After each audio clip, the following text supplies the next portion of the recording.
4월 10일 월요일 마음의 새를 쫓으라. 공항에서 가장 중요한 일은 새를 쫓는 일입니다. 비행기가 이착륙을 하다 새와 부딪히는 현상을 버드 스트라이크라고 부르는데 아무리 작은 새도 이륙 중인 비행기와 부딪히면 몇십 톤의 충격을 받아 추락의 위험이 있다고 합니다. 엔진에 휘말려 들어가는 경우에는 문제가 더 심각해서 방금 이륙을 했다 해도 바로 착륙해 수리를 해야 합니다. 에어웨이즈 1549 항공편은 뉴욕 공항에서 이륙한 지 4분 만에 버드 스트라이크를 당해 회항했습니다. 버드 스트라이크로 엔진이 완전히 망가져 그나마 공항까지 오지도 못하고 강에 비상 착륙을 시도할 정도로 위험한 사고였습니다. 이런 이유로 모든 공항에서 가장 신경 쓰는 일은 바로 새를 쫓는 일입니다. 출항을 앞두고는 24시간을 교대로 새를 쫓는 사람이 있으며 총을 쏘기도 하고 로봇새를 만들어 날리기도 하고 심지어 맹금류를 조련시켜 쫓아내기도 합니다. 비행기가 제대로 뜨기 위해선 쉴 새 없이 날아드는 새들을 쫓아내야만 하기 때문입니다. 작은 새 한 마리를 우습게 여기다가 엄청난 인명사고가 나듯이 그리스도인도 일상의 죄와 실수를 조심해야 합니다. 성도들을 넘어뜨리려고 한시도 눈을 떼지 않고 호시탐탐 노리는 마귀의 유혹이라는 새를 주님이 주시는 하나님의 말씀에 전신갑주로 쫓아내시길 바랍니다. 오늘의 말씀, 그러므로 하나님의 전신갑주를 취하라. 이는 악한 날에 너희가 능히 대적하고 모든 일을 행한 후에 서기 유함이라. 에베소서 6장 13절. 오늘의 찬송 424장 아버지여 나의 마음을. 오늘의 만나, 마음의 작은 죄가 깃들지 않도록 말씀으로 지켜주소서. 주님을 모실 수 있는 흠 없는 정결한 마음을 가꿉시다. 4월 11일 화요일. 작지만 강한 것. 북미의 거친 소노란 사막에는 깊은 밤에 희미한 고음의 울음소리가 들릴 때가 있습니다. 그 소리의 근원은 작지만 강한 메뚜기 쥐가 자신의 영역을 확보하려고 달밤에 울부짖는 소리입니다. 메뚜기 쥐는 육식성인데 사실 대부분의 동물이 건드리는 것조차 무서워하는 정갈과 같은 생물들을 잡아먹습니다. 그 특별한 사냥을 위해 독특한 능력도 갖추고 있습니다. 정갈의 독에 저항력이 있을 뿐 아니라 그 독소를 진통제로 바꿀 수도 있습니다.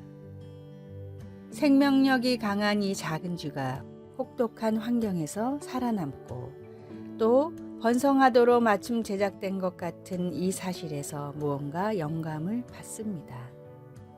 바울이 에베소서 2장 10절에서 설명하는 것처럼 그런 하나님의 놀라운 솜씨는 자신들의 백성들을 위한 그분의 계획을 보여주는 특징이기도 합니다. 우리는 하나님 나라를 위해 일하도록 예수님 안에서 각자 특이하게 준비된 하나님의 작품입니다. 하나님이 어떤 은사를 주셨든 상관없이 우리에게는 드릴 것이 많습니다. 우리가 하나님이 지으신 우리 모습 그대로를 확신하며 받아들인다면 우리는 주님 안에 있는 삶의 소망과 기쁨에 대한 산 증인이 될 것입니다. 그러므로 무엇이든 삶에서 가장 위협적이라 여겨지는 것을 만날 때 용기를 내십시오. 말씀, 우리는 그가 만드신 바라 그리스도 예수 안에서 선한 일을 위하여 지으심을 받은 자니. 에베소서 2장 10절. 찬송 293장 주의 사랑 비칠 때에. 기도, 기쁨과 목적을 가지고 살 수 있도록 저를 놀라운 방법으로 지으신 하나님께 감사드립니다. 제가 하나님 안에서 누구인지를 깨닫고 용기를 갖도록 도와주소서. 예수님의 이름으로 기도드립니다. 아멘.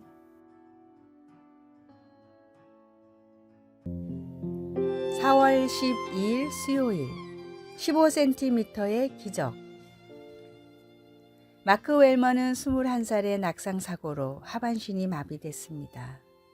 하루아침에 다리를 잃은 웰먼은 더 이상 아무것도 할 수 없다는 무력감에 빠져 7년이나 허송세월을 보냈습니다. 더 이상 이대로 인생을 허무하게 보낼 수 없다고 생각한 마크 웰먼은 암벽 등반가가 되기로 결심했습니다. 매우 위험한 도전이었지만 이 불가능한 일을 해낼 수 있다는 사실을 세상에 보여주고 싶었습니다. 웰먼은 피를 쏟아낼 정도의 독한 훈련으로 오로지 팔 힘만을 사용해 암벽을 오르기 시작했습니다. 그리고 미국 암벽 등반가들의 최종 목표라는 요세미티 공원의 엘 카피탄에 도전했습니다. 웰먼은 위에서 친구가 던져주는 자위를 잡고 975m나 되는 암벽을 등반했습니다. 한 번에 15cm밖에 오를 수 없었기에 5일이나 걸리는 대장정이었고 세계 역사상 최초로 성공해낸 일이었습니다. 웰먼은 975m나 되는 장벽을 5일 동안 포기하지 않고 오를 수 있었던 비결에 대해 다음과 같이 말했습니다. 한 번에 15cm만 올라가면 어떤 벽이든 정복할 수 있다고 생각했습니다. 포기하지 않는 작은 노력이 대업을 이룹니다. 우리의 삶에도 풍성한 복음의 열매가 맺히도록 하루에 한 절이라도 말씀을 실천하는 일을 포기하지 마십시오. 오늘의 말씀, 우리가 다 하나님의 아들을 믿는 것과 아는 일에 하나가 되어 온전한 사람을 이루어 그리스도의 장성한 분량이 충만한 데까지 이르리니. 에베소서 4장 13절. 오늘의 찬송 491장 저 높은 곳을 향하여. 오늘의 만나 하루에 한 구절, 하루에 1분이라도 기도하며 주님께 나아가게 하소서. 포기하지 않으면 주님의 때에 이루어짐을 믿고 더욱 힘씁시다.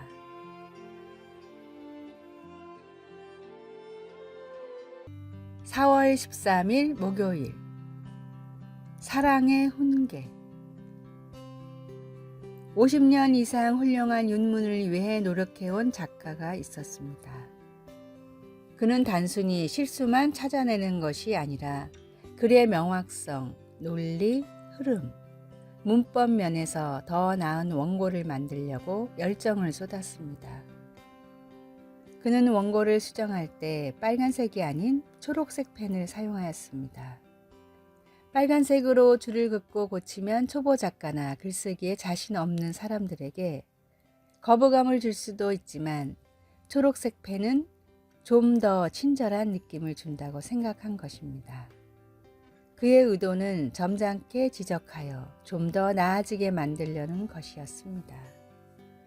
예수님은 사람들의 잘못을 바로잡을 때 사랑으로 하셨습니다.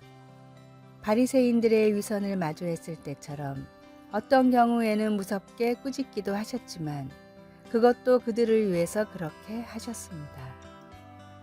그러나 예수님의 친구 마르다에게는 점잖게 가르치셨습니다.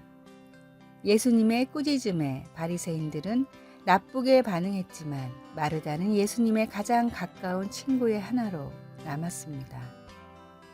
잘못을 바로잡아주는 것은 불편할 수 있고 사람들은 대부분 그것을 좋아하지 않습니다. 때로는 자존심 때문에 훈계를 감사하게 받아들이기가 힘듭니다. 잠언서는 지혜에 대해 많은 이야기를 하며 훈계를 귀담아 듣는 것이 지혜와 지식의 표시라고 말합니다. 하나님의 사랑이 담긴 훈계는 우리가 갈 방향을 바로잡아 하나님을 더욱 가깝게 따르도록 도와줍니다. 말씀, 생명의 경계를 듣는 귀는 지혜로운 자 가운데에 있느니라. 잠언 15장 31절. 찬송 198장 주 예수 해변서. 기도. 하나님께서 주시는 사랑의 훈계를 감사하게 받는 법을 알게 하셔서 지혜와 지식이 자라갈 수 있도록 도와주소서. 예수님의 이름으로 기도드립니다. 아멘. 4월 14일 금요일. 관심을 먹고 자라는 아이. 아이에게는 얼마나 많은 관심을 기울여야 할까요? 송이가 유독 외할머니를 따르며 좋아하는 것을 보면 힌트가 보입니다. 장모님은 늘 손뼉을 치면서 높은 목소리로 아이에게 일일이 반응해 주십니다. 어제는 그런 장모님을 이해하게 되었습니다. 돌이켜보면 제가 어릴 적에 고모님도 비슷했습니다. 손뼉을 치면서 저를 칭찬해주고 격려하며 지지해 주셨습니다. 그 기억이 제 정서에 든든한 기반이 된 것을 보면 관심은 부족한 것보다 넘치는 게 나은 것 같습니다. 소아정신과 교수인 진아영도 아이에게는 꼭 필요한 메시지로 2가지를 강조했습니다. 조건 없는 사랑과 절대적인 존재 가치입니다. 관심과 칭찬을 싫어할 사람은 없을 겁니다. 물론 어른일 경우에는 지나친 칭찬이나 관심이 신뢰가 될 수도 있습니다. 그러나 성장기에 있는 어린이나 청소년기에는 관심과 칭찬은 꼭 필요합니다. 글쓴이가 말했듯이 부족한 것보다는 넘치는 게 나을 수도 있습니다. 그래서 나라는 존재가 이 세상에서 꼭 필요한 사람이라는 것을 인지하고 받아들일 수 있어야 합니다. 있으나 마나 한 사람이 아니라 반드시 꼭 필요한 사람이라는 존재 가치를 확실히 가질 수 있도록 해야 합니다. 오늘의 말씀. 내가 내 눈에 보배롭고 존귀하며 내가 너를 사랑하였은즉 내가 내 대신 사람들을 내어주며 백성들이 내 생명을 대신하리니. 이사야 43장 4절. 오늘의 찬송 297장 양 99마리는. 오늘의 만나. 우리에게 조건 없는 사랑을 주시고 우리의 가치를 높여주시는 주님의 사랑처럼 자녀에게도 진심 어린 관심과 사랑으로 대해 줍시다.